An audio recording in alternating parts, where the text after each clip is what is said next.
5 things that I wish I knew before moving to Tacoma, Washington. What's going on, everyone? I'm Baggio Saldivar with Compass Real Estate here, local realtor at Tacoma, Washington. I've lived anywhere between Olympia and here, and I've served Olympia through Seattle and everywhere in between. If you're interested in moving here, or if you have any questions real estate related, feel free to reach out. We always like helping and enjoy talking to everybody who's interested in Washington State. And yeah, let's dive right into it. So the number one thing was that the nature really surprised me when I first moved up here, right? And I mean, it really started from when you're landing here at SeaTac, because you look out the window from the airplane and you're like seeing all the trees. If you got lucky, you can see Mount Rainier and all the mountain range over there as well. And you're like, wow, like, what is this place, right? Like, why, like, is there actually, you don't see a lot of concrete, right? So like, I'm from LA, and when you're landing in California and LA, like, you just see nothing but concrete and streets and freeways. So yes, Mount Rainier, the trees, the water to the South Sound, right? So like, all the major cities here are on the water, which is different. And there's a lot of lakes kind of put around the neighborhoods and whatnot too, that you wouldn't know are even there unless you looked at a map. So overall, just like, I've enjoyed the nature too with like my family, because I mean, as long as it's not bad weather, which you do get some of that up here, and you can enjoy being outside, it's pretty endless where you can be going to. So for instance, like, my wife and I, we love hiking, and we have a great hiking trail just down the road from our house. But like, if you want something more serious, you go towards Mount Rainier, right? And you can look up a lot of beautiful hikes up towards Mount Rainier and the Snoqualmie Pass. There you'll get some beautiful views if you're going up high, if you're able to follow the trail and whatnot. Definitely, if you're in the area even visiting, it's worth going out to Rainier to go hike. So check it out. Secondly, which I kind of had an idea because Starbucks is from here, right? But how serious they take their coffee up here is pretty ridiculous. For me, it's ridiculous in a good way, because I like coffee. If you don't like coffee, I mean, obviously you just ignore it. But if you're even thinking about it, so what happens a lot too is people just kind of think they like coffee normally, but they come up here and they just get used to just what quality coffee is. And then if you're someone like me, like, I go somewhere else now and I taste the difference. It's kind of crazy. So it's not just Starbucks here. There's a lot of other privately owned, publicly owned chains here too. And then there's just mom and pop coffee shops just everywhere, right?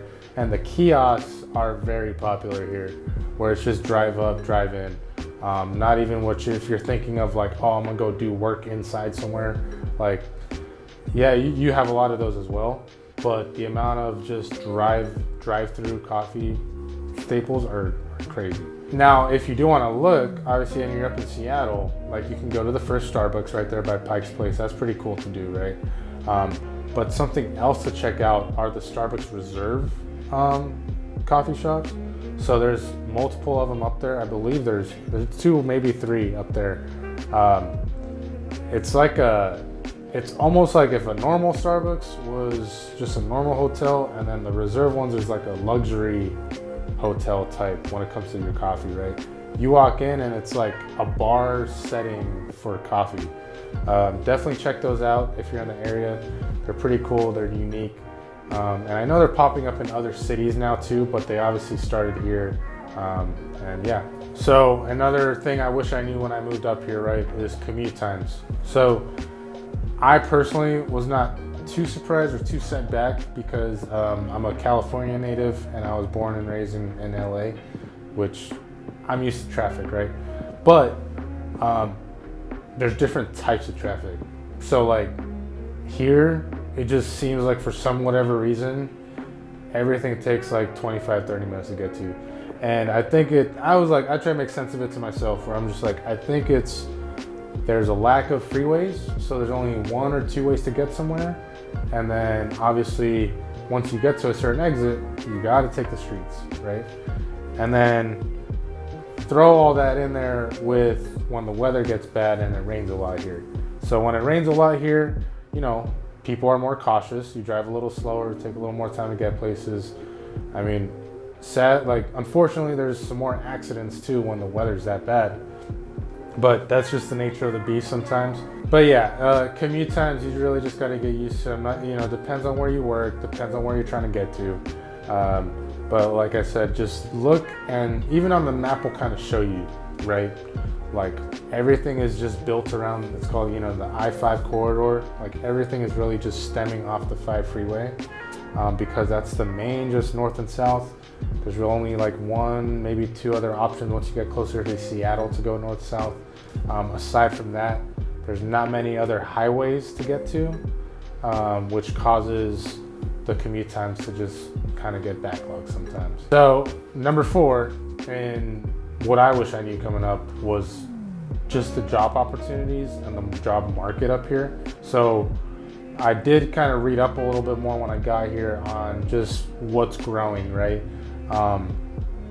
But I would say over the last 5 years, it has been just exponential. Obviously you have Amazon up here, like the Amazon warehouses have just popped up nonstop. You got Costco up here, you got Microsoft up here, Starbucks, right? A lot of tech, obviously it's known in Seattle to have a lot of tech companies and whatnot and startups. Same down with the Tacoma. And it's just, there's so much room for growth and opportunity here because the networking and the people here that are driven, and just the mindset, I guess, of people wanting to create. Like they said, it's like the second Silicon Valley, right? So that's kind of what I make sense of it, is where people who don't want to be down there in California, well, guess what? They're up here around Seattle, ready to make something happen. So for me too, I was in the Army here at JBLM, at the Joint Base here, and I personally know multiple people who also got out of the Army and stayed here because of that job opportunity, right? And for our skill sets in the Army, there's a lot of things around here that easily translate, whether it be logistics, whether it be management positions, or whether it be other, cybersecurity type positions. Like there's so many needs around here that people end up being like, well, I can make a lot of money transitioning out here as opposed to if I tried moving back wherever other state they were thinking of, right? So if you're also in that sense and you're in the military too, that's something to think of, right? If you're coming here or you're thinking of coming here and you're thinking this might be your last stop, hey, it's not a bad idea to think, hey, maybe I should be here and I should just kind of explore my options, right?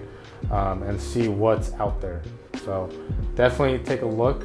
Definitely take a look at what companies are hiring, what's popular up here, and if it would fit what you want to do. So with that job opportunity, right, it goes into the 5th thing that I was surprised that I wish I kind of knew when I was coming up here, was it just is busier up here than I thought.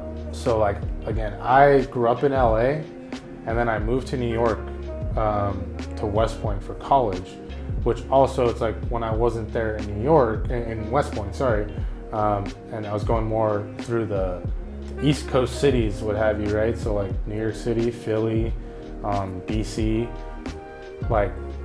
I didn't think of Seattle and the Seattle metro area being really busy like that, but I was wrong. I came up here and obviously, like I said, all these companies are starting up, all these different jobs are happening.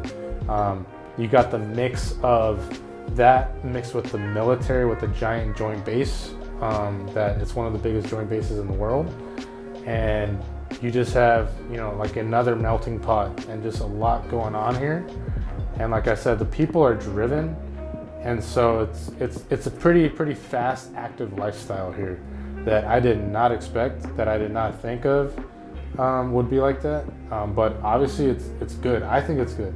I think it's good because you can really thrive in it if you try and you want. Hey, so thanks again for watching my video. Please feel free to subscribe, comment below if you have any ideas of other topics that you might want me to cover next time. And look out for the next video, and talk to you guys soon.